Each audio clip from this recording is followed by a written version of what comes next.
How we doing, everyone? Welcome back to another episode of the Richie Hicks Jr. Sports Podcast. I am your host, Richie, here with my guys, Mr. Corey Rain, out in Hollywood, Florida. Window 2, What up? good to see you, bro. I was messing with him earlier. I was like, oh, look, Jacoby Ellsbury. He was a legend just playing. That's Juan Soto. We all know this. Window 1, Mr. Idris Salam, a.k.a. Bosco from the Bronx. What up? Yo, what up?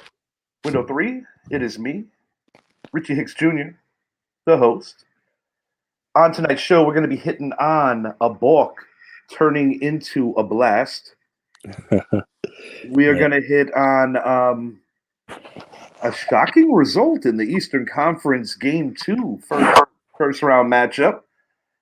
I don't think too many people saw that coming down the pike. No. And we're also going to be hitting on this thing going on tomorrow that people have been building up for the better part of, I don't know, a year. Yeah. The NFL draft day 1 is tomorrow. It's going to be maniacal. We are going to get on all of that this evening. Very excited about this show. This is the last show before, we're going to be welcoming new players. Lives are going to be changing tomorrow. The draft is an exciting time, and we are going to hit on that in just a moment. We will be right back.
All right, guys, we are back. Idris, you didn't have that result going on in Boston tonight, did you? Yes. Oh, I did. Wow, I certainly didn't. I understand that the Miami Heat have been a thorn in the side of these Boston Celtics for far too long, but Yep. is this really going to happen? Are the Heat going to play their way into this series and really make this interesting again? Mike's happy window 3 in Antonio, Texas. Exactly. I told Richie if we fire him, we're gonna change the show to the Izzy show. Idris and Zappy, one word, Izzy. Yeah, these guys have been conspiring. The Izzy Sports Show, man. These guys have been conspiring against me, talking about my removal The at Izzy the Show, man. first available. Idris, I just got your text. Yeah, we'll do that. Gotcha. Well, until then, I'm going to continue to do what I'm doing here. When I Cheers, get my boys. disability, we're gonna buy the whole joint. All right. Boston Celtics, Miami Heat. What's going on? I understand anybody could win any game at any time during this juncture of the year, but come on, guys. Boston Celtics, they're too good, right? They can't get beat. They did. The threes, man. They couldn't stop the threes, man. How would you elaborate tonight's loss, gentlemen, in terms of just the real breakdown? So, like, how would you view what went down today? Me watching the game, I just think Boston came in overconfident. That's it. And Miami caught them slipping. But Miami, that's what they do. I mean, so yep. I called the game. I was like, they're going to beat them. They're going to get a split in Boston. And they did. And it was a 10-point win.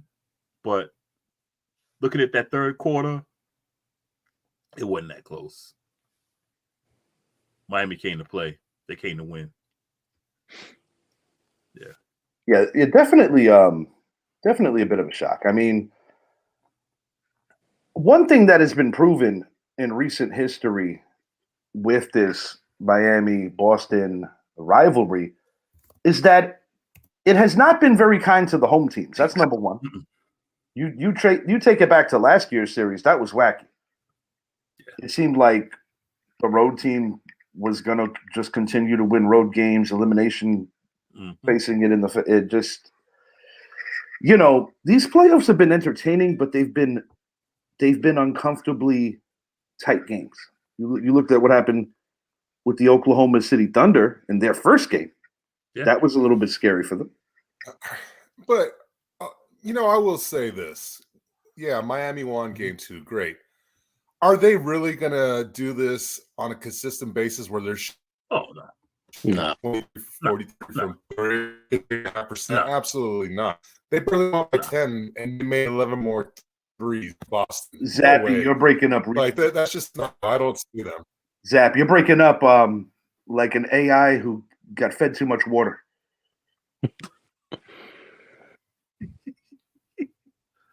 Don't tell me he froze. Oh, he's doing it again. There you go. He's back. On the eve of the draft. Are you there, Zappy? He froze. That's Jerry's face when he's like trying to figure out the pick. I don't know if I want this. I think I just want to keep this still frame there for now. Yeah. For now. We'll get a screenshot of this. You make a comeback. Go ahead. I think Miami, they'll compete, and they got hot 3 more times. Honestly, no way. I mean, do you know how? This is the crazy thing, right? In NBA history, only 2 8 seeds have done that. Beat the 1 seed, ultimate, and went to the finals. Denver was an 8 seed 1 year that happened. There have been other 8 seeds that have done this, but to go to the finals, only last year's seed and the 99 New York Knicks. But do you know how much of a horrific feeling that would be for the Boston Celtics fans and the players if they were to be the number 1 seed in the East for 2 consecutive years? You lose the Eastern Conference Finals on your home floor, 1 game away last year from going to consecutive finals. The year before, they lost to Golden State. To have that same team, this time you faced them in round 1. They are once again the 8 seed. Yeah, that's crazy. That's almost like, should the Heat turn this around? It's kind of like the territory that the Atlanta Braves have faced with the Philadelphia Phillies being a real thorn in their side. I think there's an underlying there's an underlying pressure, and there's the elephant in the room for Boston. They haven't finished the job yet. Nope. And that's the thing about them. They've had the teams over the last few years, but they lay an egg, man. And with me, and I've always felt this way about this generation of players. They are great individual players, very athletic, but playing together, there's no cohesiveness. I don't like Jason Tatum and Brown and all them. I think we put those players too high on a pedestal because we see the exciting plays they make and all this, and say may score 51 night, 61 night, but I'm like, comparing them, and I don't want to really compare them to the players of the past, but the great players of the past, Jordan, Kobe, Irving. When I say Irving, I mean Dr. J, even Irvin Magic Johnson. The great players of the Bird. You can't forget Bird. When it came to win, whoever they had around them, they performed. They won. They did what they had to do to win. And Boston, 4 years in a row, they seen it just implode. I expect them to beat Miami this series, but if they don't, I mean, what more do they need on that team? Do you think that there's a team later on that could give them more trouble? The Knicks. The Knicks, yeah. The Knicks. Who knows? Indiana. I was watching a podcast the other day, and it was in regards to this Boston Celtics team. And the biggest question mark, and you were just hitting on it, Idris, is Jason Tatum actually a superstar? We know he is the star of the team, but is he a superstar? And as you named off a few players there, I'm like, no, Jason Tatum is not in that hemisphere of players, because he wouldn't be down, or it wouldn't be 1-1 right now if he was that. But Jason Tatum, I always put it back on him over the last few years, whether it was in the finals against the Warriors or last year in the playoffs. I expect more out of him. And if you're a guy that wants to be the league MVP, you need to not only be the league MVP in the regular season, but in the playoffs is when you're supposed to turn it up a notch, as we saw last year with Jokic, who he finished second in MVP voting, should have been three-peat. But what did he do in the playoffs? He put on a show, and we're seeing it again this year. So when I think of guys currently in the NBA, I don't think Jason Tatum is in his own stratosphere of superstar. There's a very small few players in the league that are. You know something, Zappy? I don't mean to cut you off, Corey. Just like your Warriors. You get them in the play. Okay, they didn't get past the hadn't done well in the playing game in last year still. But when it was time for them to step up, their star player, Steph Curry, stepped up, and he made the team step up. No, absolutely. Corey, I want you to elaborate on what you think here as well. I think it comes down to, like Idris was saying, the cohesiveness. Does Boston have enough of it? For the season, I think the answer would be yes. When you look at how many games they won, I mean, you know, they were ahead of everyone on a level where losing the 1 seed wasn't even a thought with a month left in the season. Everybody was like, who could get to 2? Ultimately, that was the Knicks. I think they had like a 12.5 game lead. Yeah, I mean, at one juncture they were 15 games better than the Knicks. Yeah, and they finished right now. And they finished 14 games ahead of the Knicks, all in all. And then if you want to compare it to the West, they finished 7 games ahead of the West, which is still pretty substantial. I will point to the game, and I know it's just one game, but when they play the Nuggets, Tatum disappears and they look out of sorts. They do that, Corey. And that's what Tatum does. Yep. There was a death in the Nuggets family on the eve of that game. I think you're referring to the one that happened in the Boston Garden, right? Yeah. Yes. It was in the Boston Garden, yeah. Yeah, that was, if I'm not mistaken, I also believe that was Boston's first home loss of the year.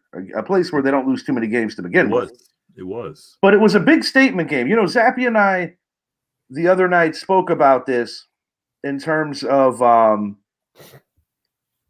think the right way to put this would be like, okay, we had the whole debate about, well, if MJ didn't hang him up, could either one of those Rocket championship teams have beaten one of those 2 Bulls teams? So we were really going back into it, and we ended up diving on, wait a minute, if MJ doesn't leave for the short while, does Horace Grant leave? Because he would have been a big component as to if they could or if they couldn't, because we all saw what happened when he wasn't in Chicago and when Rodman wasn't there. The reason I bring this up is just that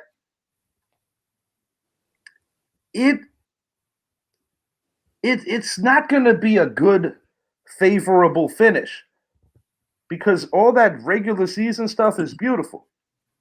And I think losing to the Golden State Warriors in the fashion they did, that's not bad, because you ran into a team that was basically putting on a dynasty, team of the decade type stuff.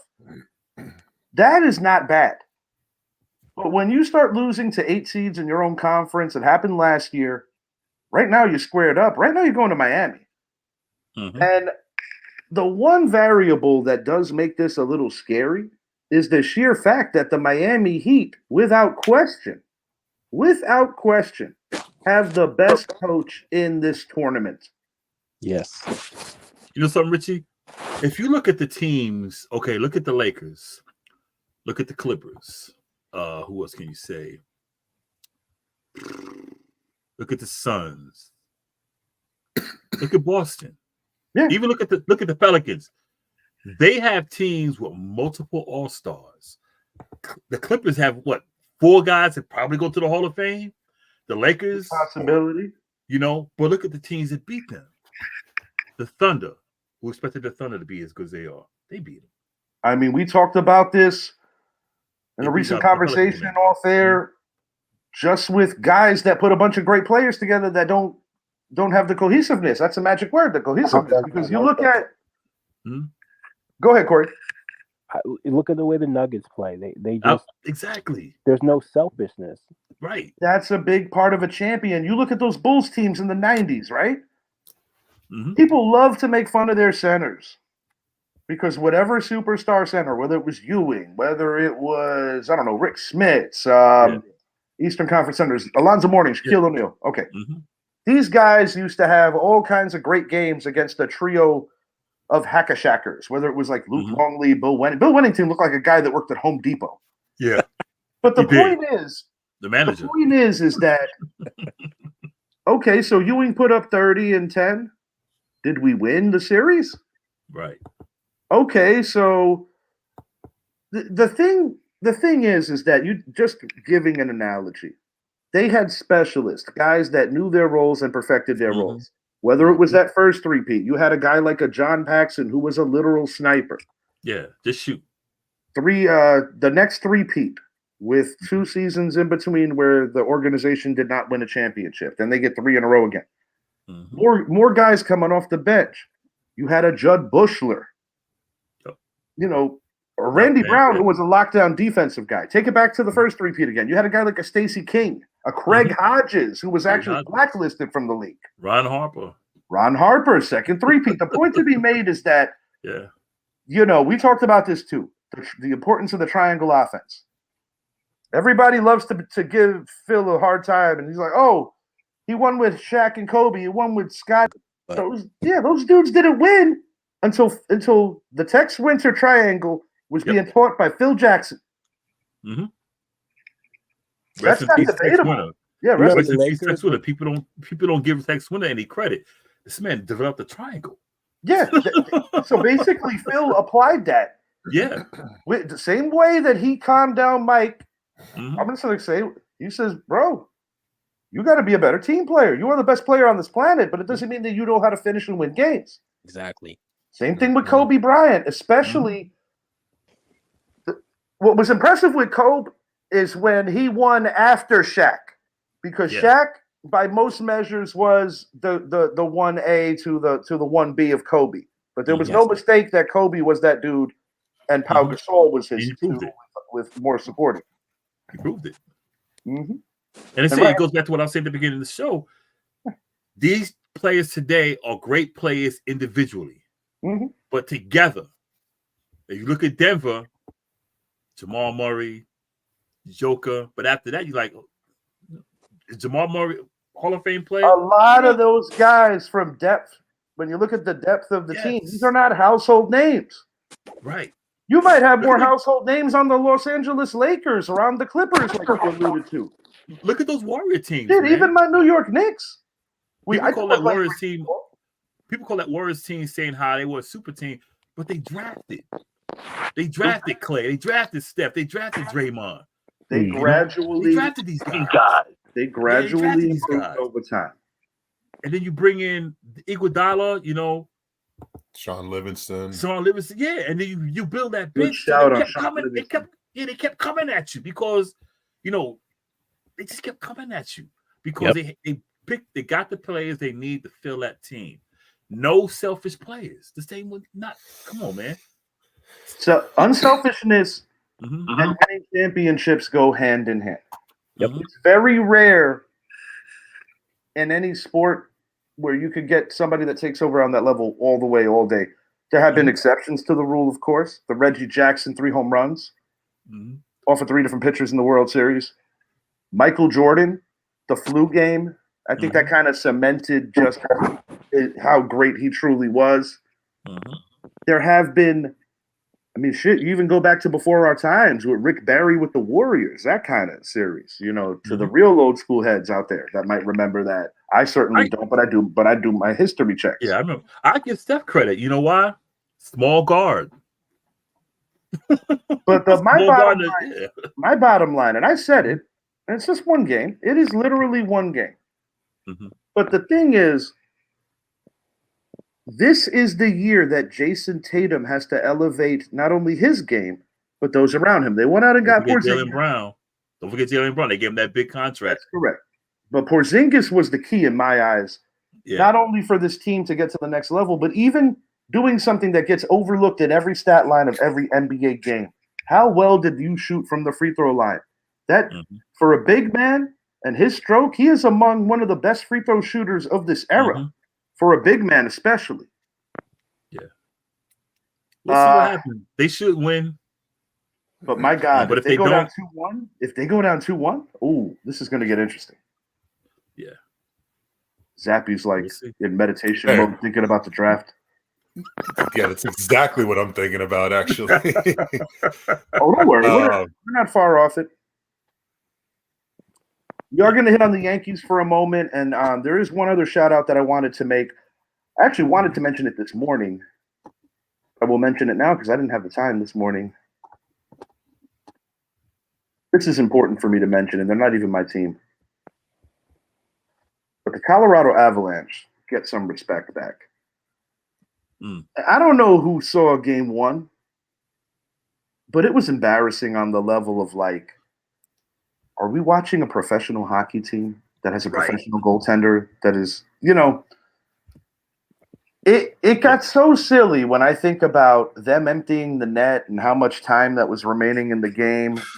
And, I got to give a shout out where it's due. Derek Munson called me out and was like, I hate your Western Conference picks. I picked the Colorado Avalanche in 5 games.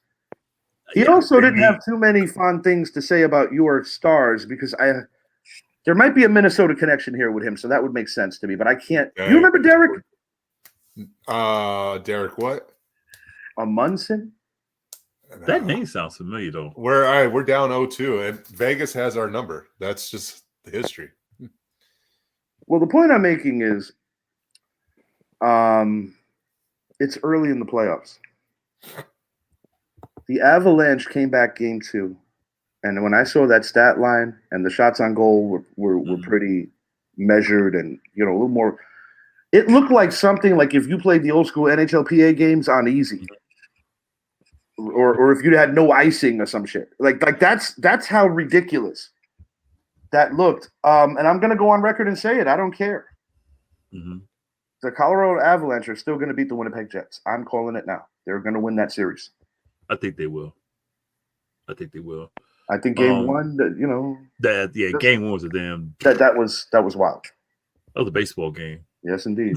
We're starting to approach football territory for a little while there. Yeah. It was like 2 more goals. They could be like, they take a field goal. What's the Avalanche missed the extra point? Yeah. Bruins and Leafs. Well, Zap, what are your thoughts right now in the direction of that? I said 7 games, absolutely for sure going in. But it just seems like every single year,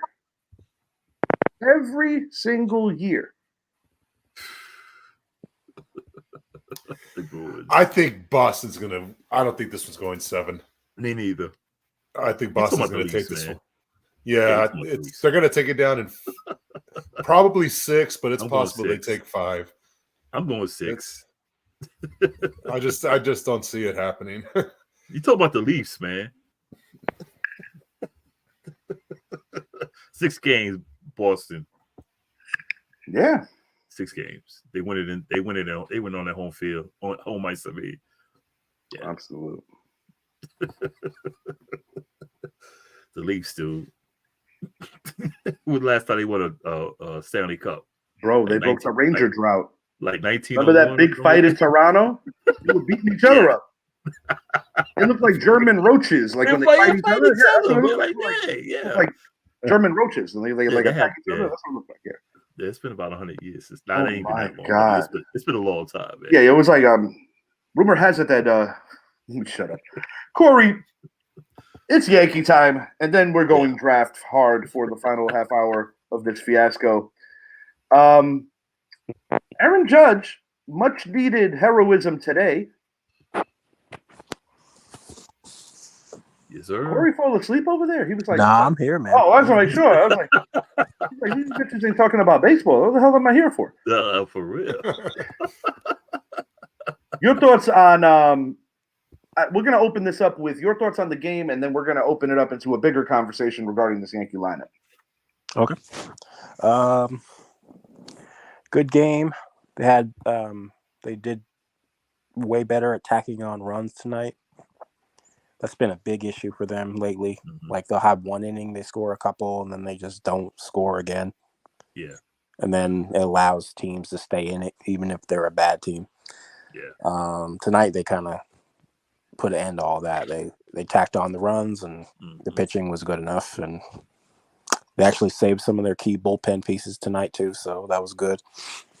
It's always a plus when you can do that. Because Clay Holmes has been getting a lot of action. He has. So this very negative fan base, Corey, I'm going to say this directly to you, and then we'll move it along to Zappy as well. Because Zappy has a few ideas about what needs to happen with this Yankee lineup. Just the overreaction is so damn comical, and I'm looking forward to tomorrow when the Giants. Because let me tell you something. It don't matter. It don't matter. If we win the World Series, they'll still find something to complain about. Why we didn't win it in 5 games? Why win it in 7 games? What? Cole had 86 pitches, and we were winning 2-0. Why did Boone pull him at 4 and 2/3? Yeah. Oh, jeez. Yeah. They need therapy. These people. No, it's funny, Corey, and it's funny because we are actually out to a better start than I thought we would be. Yeah, everybody thought first place. The Astros start is what I kind of envisioned for us. I just didn't want to come off that negative publicly. No, you thought that bad? Really? Without Cole? Without Cole? And not knowing Rodon was going to be all right. I didn't predict it to start that bad, but I thought so. Third place at best. That's what I thought. If anything, I thought they'd be hovering around 500. I had us as a wild card, but that's always my that's like my minimal estimation of the Yankees at minimum, because at the end of the day, people can say what they want. More times than not, this team is going to be in the playoffs. Whether we have a good team, an underachieving team, whatever, we're usually going to be in the playoffs. Yeah, I just didn't think we'd be half a game up on the Orioles. Yeah, first place. No, not by any means. There's so much time left, obviously. Yeah. But the vibes are there's something going on with the lot. Like the clubhouse, the vibes are different. I really believe that, and I know that gets overstated, but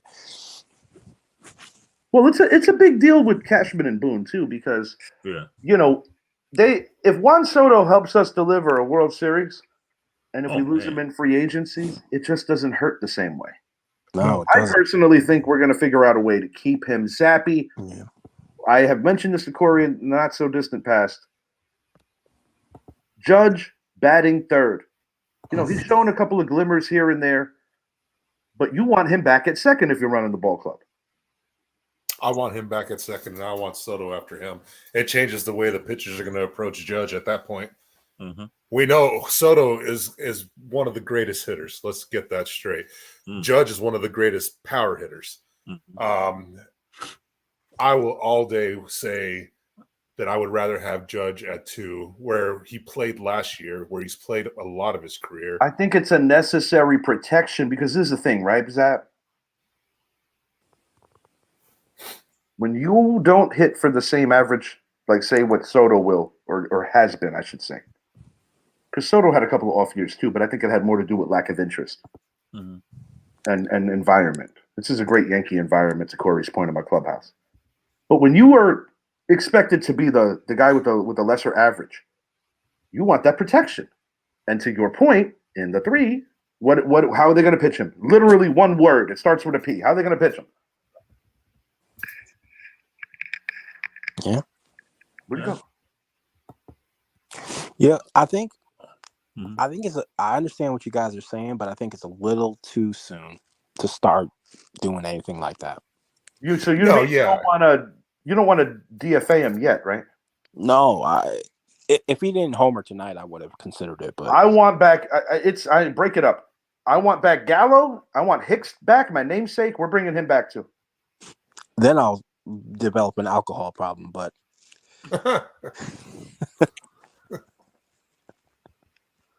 Damn. Just like that, Richie. Look what your name does to him. That's all it takes. Now, Zappy, you did make. What's that? Can you play that again? I want to hear that in its entirety. Oh, that was quiet right there. That's some laugh. All right. All right. Zappy, Orioles, Yankees. It's only April, soon to be May. Who is more equipped to make, first of all, win the division? My bad. I didn't mean that. Second of all, playoff run. What would you like people to know about? Almost like it. My bad, y'all. Man, he went from the Kawhi laugh to the Ted Bundy laugh. Who's more equipped to make a deep run? Yeah. The simple answer right now is Baltimore, simply because we don't know anything yet on Garrett Cole. The Orioles going out and training for Corbin Burns before the season really put them over the top. Yeah. Let's get that straight. And then big you look move. at it was the right move. And, I still question the rest of their rotation, though. Honestly, well, I like Grayson Rodriguez. I think he's a great number 2 for them, and they have so much in their farm where if they need to go out and get another pitcher, they have more than enough to give up. So that's the scary thing about Baltimore is what they have to offer. They are basically just pumping out the talent. There's another guy coming up soon. I forget his name, but I was just reading about it. And you're right. Grayson Rodriguez is a great talent. He hasn't proven anything just yet, but yeah, he can definitely be a decent number 2. But I don't know. Like, they have the youth on their side for sure. And we'll see how that, helps them with durability. I was talking about that with Richie earlier. Yeah, I said to Corey because of the youth. I think Baltimore. Kierstad. Okay. Yes. Kierstad is who they're bringing up. Yep.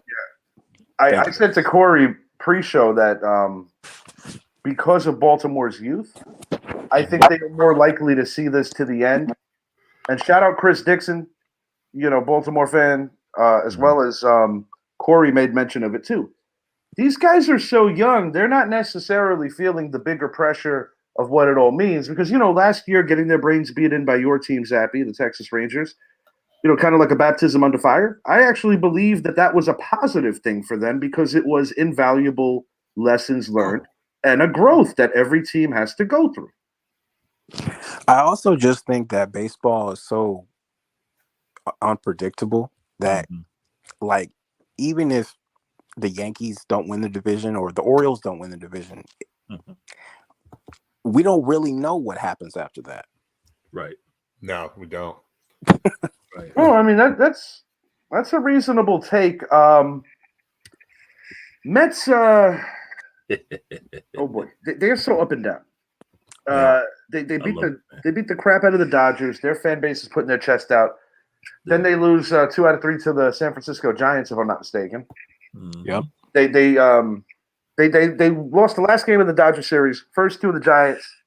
Blake Snell. This is interesting. No spring training. He's making an IL stint. So I guess when I look at pitching, right, and the reason why I'm even more enthused about Carlos Rodon being the 2 right now for the Yanks. He got to spring early. He did not. He did not seem to carry any heavy bags from his bad experience in year 1 in New York.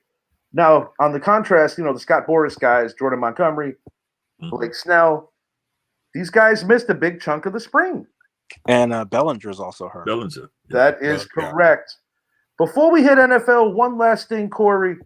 If you could illustrate to the viewers, for those who maybe didn't see this, the Aaron Judge balk to round tripper and the rarity of the play in itself.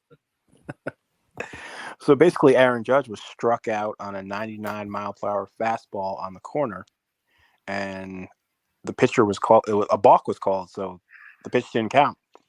They did a do-over. He tried the same pitch, and It went about a foot higher, and Judge hit an Oppo Taco. The Boom. way that he needed to do it, after you have to throw him something off speed that's barely gonna go over the plate. Something that you get him to reach on because he's already got that tenseness trying to. Yeah, the kid. It's crazy. Like the kid, it seems like every team has about 7 to 8 guys that throw 95 plus. You know, It used to be a rarity. It's crazy. This kid tonight was throwing 97, has a wipeout slider, and they were hitting him. It's hard to fathom.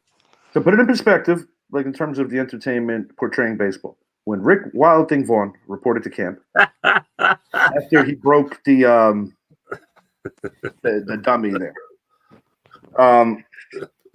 That's a name from the past. Yeah, so he was topping out only at 96. You know what I'm saying? So like, to my recollection, it just goes to show you, you know. Josh Donaldson, Jack Parkman, he ultimately conquered him. And, I'm sure the Cleveland faithful will feel good about that because the Guardians are actually in first. It is NFL draft last minute time. Mr. Zappi, he's been thinking about this just a skosh. So where is Marvin Harrison going? Yo, dare I say the Colts? I'm joking. I'm joking. No, listen, I'm not. No, I'm talking about the Washington Commanders. That was a little wacky. But the thing is, if somehow Daniel strikes that right, oh man, I'm gonna feel stupid. I got that in the database. I got to be like, yo, you heard it here first. You'd have to apologize. You're gonna throw the ball to himself though. No, the apology will be if the 298th guy gets picked in the first round, let alone top 15. Big fact. At that point, I will also personally call every GM, executive, whatever in the NFL and say, hey, you've got some talent out here. Well, there's always that diamond in the rough that you never truly know. But I think situationally, what happened there is, I think it was just like getting lost on the website. You know, I personally think that's what might have happened with that pick. But or maybe But then again, Dave Gettleman was getting paid to do this crap, and you saw what he was drafting. Dave Gettleman was having mind sprints that he was back in 1993. Yeah, man, big facts. Yeah. It's okay. You can say what you want. It's okay. Mr. Zappi, your Dallas Cowboys, are they going to try to trade up? I don't know, man. I think we're going to do what we've been doing historically. Stay put. I'm thinking if there's a thing we're going to do, it's going to be move back, and it's going to be to 31 or 32 because then that should net Dallas another second-round pick. And we know the Chiefs like Xavier Worthy. We know they need to get ahead of Buffalo. So I think Dallas might be in position where if Graham Barden, Jackson Powers, and Zach Frazier are all still on the board, as well as, let's say, Byron Murphy and a couple other tackles, Dallas might move back because I have this small feeling in me that the pick is Patrick Paul for Dallas, and this was the same feeling that happened in 2022 when we took Tyler Smith. He was considered a second-round pick, and we ended up taking him in the first. We did that with Travis Frederick, and I have a feeling Patrick Paul is the next guy, so I think Dallas wants to trade back. But if we stay put, I want Graham Barden, number 1 pick. My top 4 guys are Graham Barden, Jackson Powers Johnson, Zach Frazier, and Byron Murphy. And, and if the centers are gone and Byron Murphy is sitting there, I won't be opposed to us taking a DT there at 24. No, but I really do think we're going to trade back because we only have 3 picks in the first almost 6 rounds. Yeah, it's a long time. Yeah, and your best chance to get the best value is to trade back in the beginning.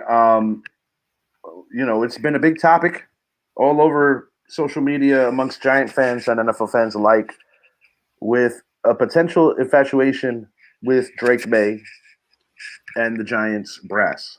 Coach, GM, owner potentially. Do you really think it's worth trading up to 3 potentially with New England to ensure that that's the player you draft if you are the New York Giants? No. Yes. I like Drake May. I do. I like him. I just don't. This is my thing. This team has a lot of holes. The fear, this is the thing. I understand both sides of it. The fear for the Giants is that if they don't get the guy that they think they want, next year's quarterback class is not as strong. But the other thing that is nerve-wracking is that we're getting some bad feedback here. That's not okay. The problem is that you might not be able to get the quarterback next year. Right. That's the problem. And in a quarterback-driven league, and we know as well, we've talked about it a lot, how defenses are handicapped, hands tied behind their back, so to speak, nowadays. It's the era of the quarterback, more so than ever. So I do understand. I really do. In previous drafts, and you take it back 20 years, running backs were getting drafted like that. But I've made it clear that I had a higher opinion of J.J. McCarthy than I did Drake May. But if the Giants go with Drake May, I have no other choice but to support the regime. One thing I will say that's a little more comforting, DJ was a reach. We don't have to revisit that too hard to say that much. But most NFL mock people and most GMs, teams that are quarterback needy, consider Drake May one of the top 4. Yeah, I mean, nobody can. The thing with Daniel Jones when he came out, it wasn't. Nobody was pushing him up like that. Yeah. Well, it was such a weak class. Well, that too, but the other part, yeah, it was a weak class. That is factual. But even if he's the second or third quarterback taken in that draft, but say if he would have went later, like at 17, where a lot of Giant fans feel he should have been taken as opposed to 6. We could have got Josh Allen, Jacksonville Jaguars, Josh Allen. We could have got him. But I even said it with the Saquon Barkley draft. You could have got Quentin Nelson and Nick Chubb. Chubb is who I wanted. To be honest with you, I told people we need to get. I wanted Nick Chubb, or I want us to draft Bradley Chubb. I think either get a running back or we get a defensive guy. Yeah. No, I get it, and it's like, it's Thibodeau was a hit.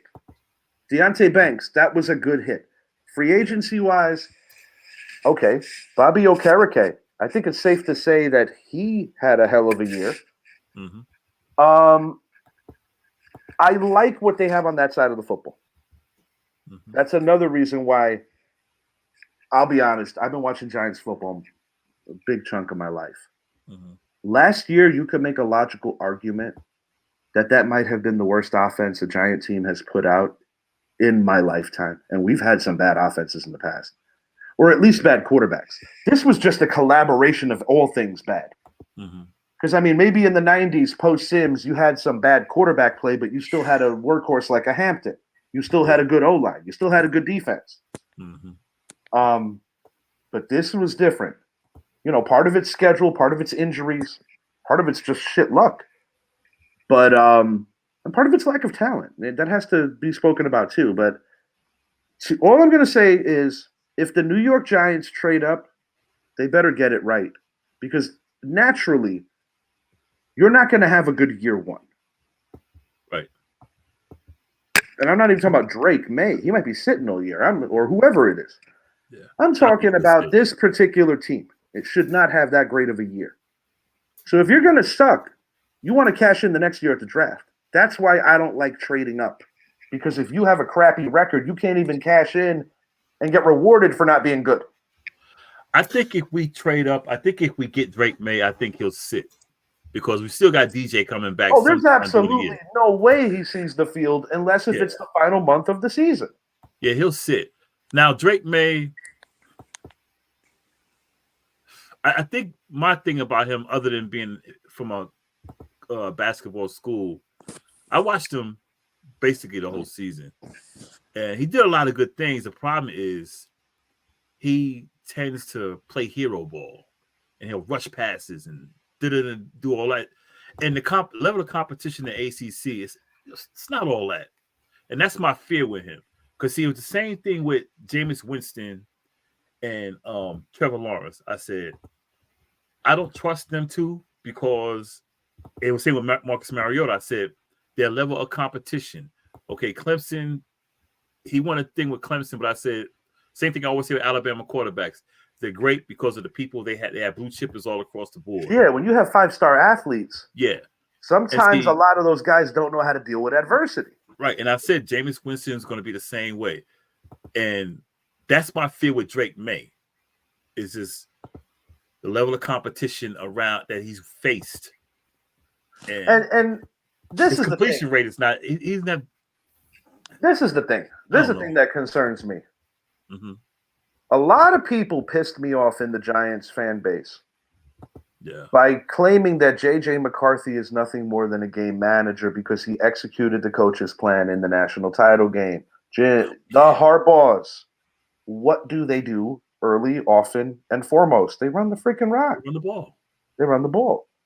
But that doesn't mean that just because J.J. McCarthy was bending down the quarterback position in the national title game, I mean, Giant fans, the fact that we had a running offense is probably the reason why Phil Simms isn't in the Hall of Fame. It's not because he wasn't good. Right. A lot of people feel that Simms was better than Eli. The reality is Eli's going to be a Hall of Famer one day. Phil Simms probably never will, whether that's fair or not. Right. Phil Simms had Rodney Hampton. Simms had Rodney Hampton towards the end. Before him, he had O.J. Anderson. O.J. Anderson, yep. Before him, you had Joe Morris. Exactly, yep. But the truth is, my bottom line with this whole thing is like, you can't punish guys for playing ball, so to speak, with what the coach is endorsing. A guy like McCarthy fits Dable's offense one and the same. I understand the Drake May though. He does have certain attributes in his game that are reminiscent. He's a big guy of Brian Dable's favorite offensive player that he coached, which is, of course, Josh Allen. Yeah. I understand that. I do. And he's going to be a rookie. What's he got to get better at? One thing I will say is that no rookie had all the answers right away. At least not a quarterback. I mean, maybe Marino, you could say. Just right out of college, boom, boom. Maybe Marino, maybe. But not too many. Yeah, I just think if we get May, that's cool. I think Dable can work on him. What's up, Daniel? Sit him down for the year. You know, like I said, we got Daniel Jones coming sometime, and this year is basically Daniel Jones. You're auditioning to go to another team. You know, so he's. Well, I thought about that too because, Zappy might agree.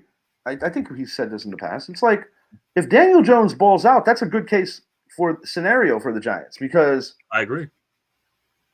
It's all about figuring out the best way to save money any way you could pinch a penny in the NFL. Like you take the Darren Waller situation. If you wait to June 1st, you're going to save some money. Right. Or maybe you bring him back if, apparently he's getting divorced. Yeah, but he don't seem his head is in it, man.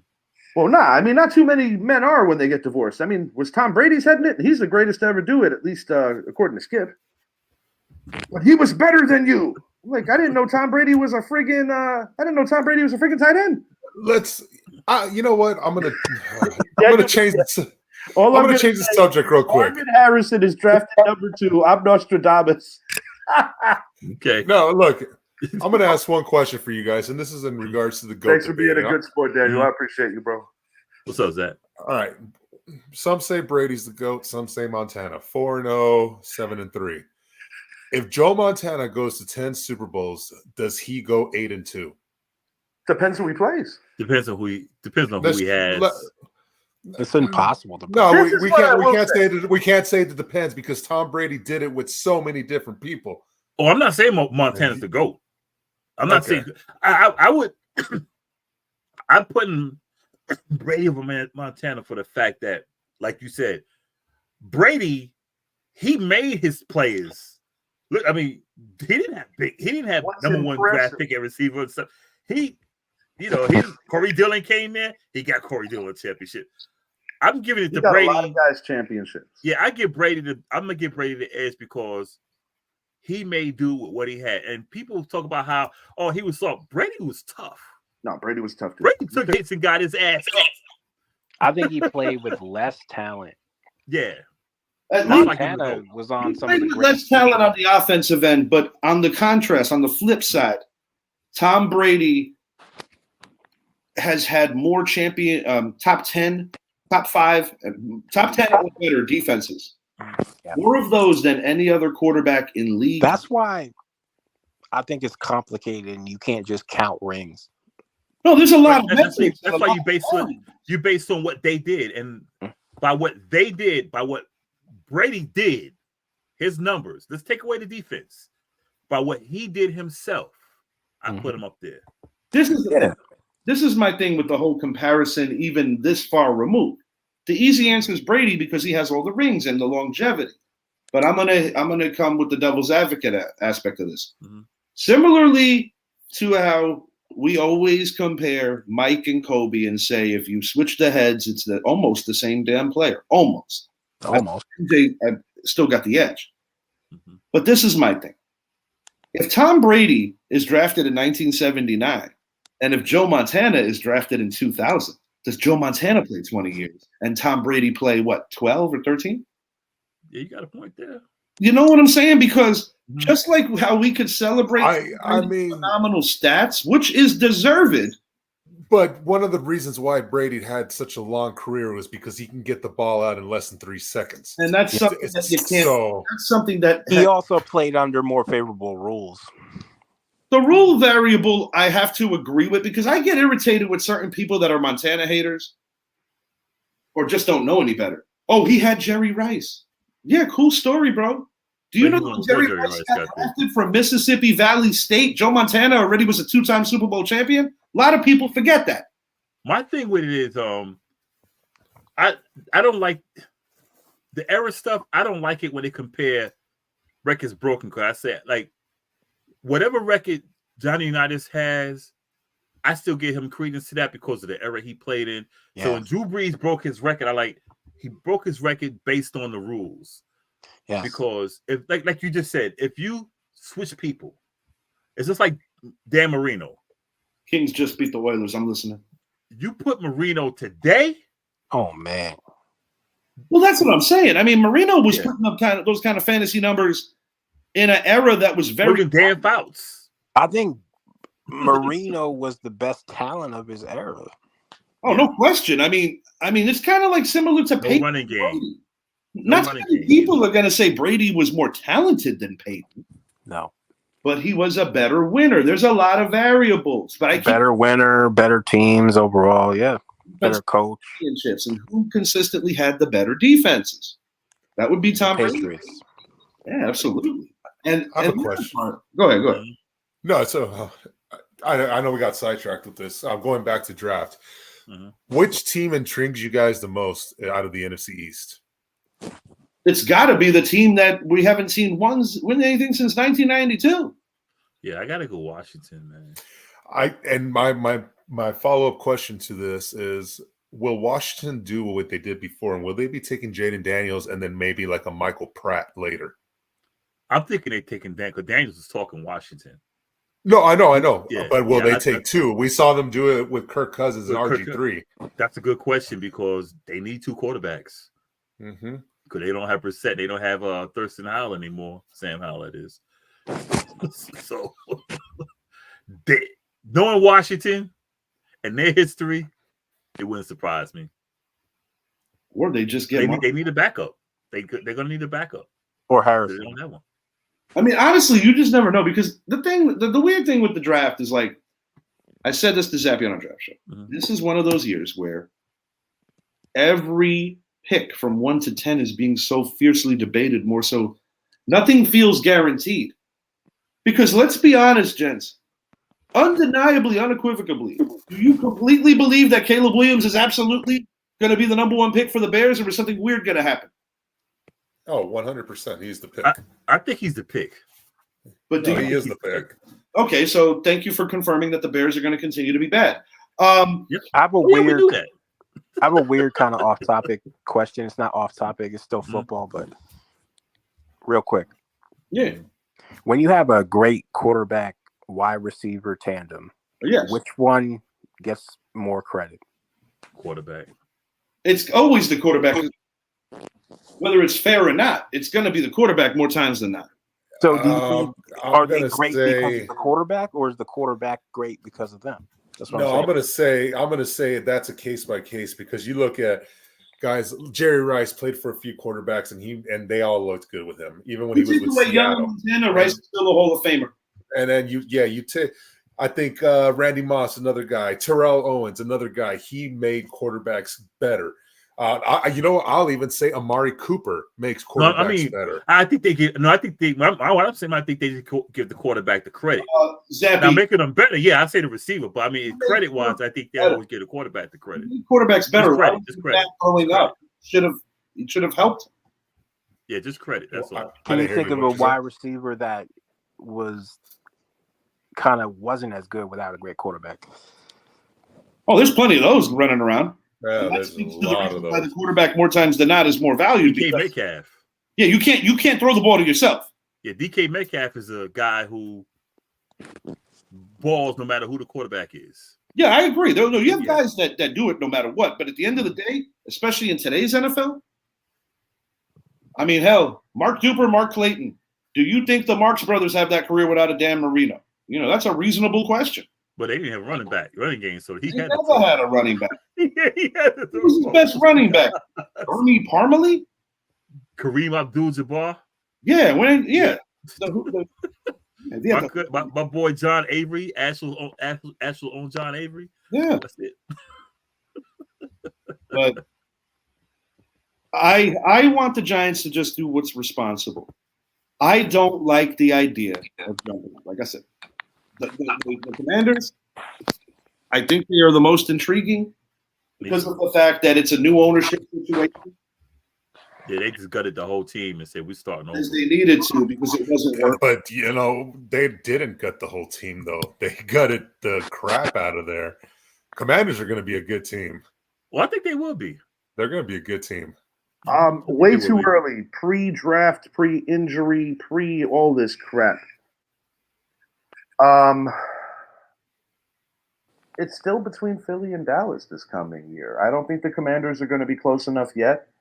And I do think there's a distinct possibility that the Giants will indeed finish fourth. Zappy and I were kind of teeter-tottering on this the other day. I said, we'll win 7. Zappy's like, nah, dude, 4 to 5. Our defense is going to be very good. That Brian Burns is going to be something special. But it gets so saturated that after a while, you almost get like nauseated with this stuff. It's like every day there's a new trade. It's a very deep draft for quarterbacks and linemen, man. There's a lot of linemen, even the running backs and wide receivers. Yeah. This is a horrible draft for running backs. Well, this is like the year. No, this is like the year when you guys drafted Paul Perkins. Not one of those guys that from that draft was good. This is how bad this draft. Because he's the only guy I could think of. Yeah, do you think we go back to UCLA? Quarterbacks and linemen. Zappy's over here like this is your draft right here. If you need an offensive lineman, you need a quarterback. This is your draft. Some people in the fan base are like, I don't give a shit if we need a quarterback. He's not going to be upright unless you get Joe Alt. Well, Joe Alt's going to be a tight end. He should be.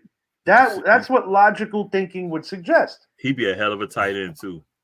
One thing I think we're going to be looking out for is will tomorrow's draft or this year's draft, tomorrow's day one, include the most trades in NFL history for round one. I think that's going to happen. I think that's for sure going to happen. Especially, and then will there be 7 quarterbacks drafted in the first round? I think that is going to happen as well. Especially when you're talking about teams that they want that 5th-year option on a player. Will there be a defensive player not going the top 10? That's probably going to happen. And which is astounding because usually when you think of guys in the top 10, it's a guy that can throw, a guy that can catch, a guy that can get to the quarterback, or a guy that can intercept. And now you're not going to have either of those last two be in the top 10. That's what blows my mind. A very heavy draft, defensively, that you're going to get better value in the 2nd round and on receiver. You can get a receiver all the way up to the 7th round. So that's the good thing. I cannot wait. Arizona, Los Angeles Chargers are in very favorable positions to still get who they want while acquiring draft equity as the New England Patriots because of being in the 3 spot. because some people feel that there's a distinct fall off from 3 to 4. I don't think it's that substantial. I think it's more from 4 to 5, but it also depends on what you want. Like, for instance, the Michael Penix situation. He only kind of fits into a couple of team schemes. Mm-hmm. You have Giant fans that still want him, but sometimes I question if these fans even know what kind of offense we run. They don't. And that's New the England, part that bothers me. He'd be good in New England because of the way they run their offense. You know, it's not RPO. He'd be fine in Denver. He'd be fine. Denver, yeah. The Raiders aren't going to be as maniacal. They might draft somebody, but they're not going to be as maniacal because of the fact that Gardner Minshew is serviceable stopgap for now. Yeah. Oh, you got to bring a quarterback in. No question. No You question. have to bring one in. Fellas, anything that any of you want to say on a final closing thought before we get out of here? Marvin Harrison. Marvin Harrison? To the Colts if they trade up? 15. Harrison to the Commanders. Brandon Ayuk will be a Pittsburgh Steeler tomorrow. The New York Giants will trade up and draft Drake May. I hope they're right. That's not the way I like to do it. Or you might be trading up to draft JJ. You don't know. Sometimes I think these guys overthink things. Why don't you just see what happens if you stay at 6? You don't know unless you stay there. You said that people aren't going to be called on the phone. This isn't a one-player fix, but I do understand that you need that quarterback. I just don't want to give up too much equity that if we go like 5 and 12 this year, that next year we can't even enjoy the fruits of our lack of labor. You feel me? My final word is they will better get it right this year because if this team... I actually had Dave's on during baseball trivia. Yeah. That doesn't tell me my man don't look like him, though. I asked him. I was like, did you even go to OTAs? Because, you seem kind of like the guy down in Jacksonville we saw. Oh, yeah. Oh, yeah. That was funny as hell, bro. I got a picture with him, too. That was good shit. Until next time, Corey, Idris, Zappy, thank you for your time. And tomorrow we'll be welcoming some new players into the NFL, and a lot of people's lives are going to change tomorrow, and maybe some of our team's fortunes will change as well. Let's go, New York Football Giants. Stop. We're going all in. Until next time. We are.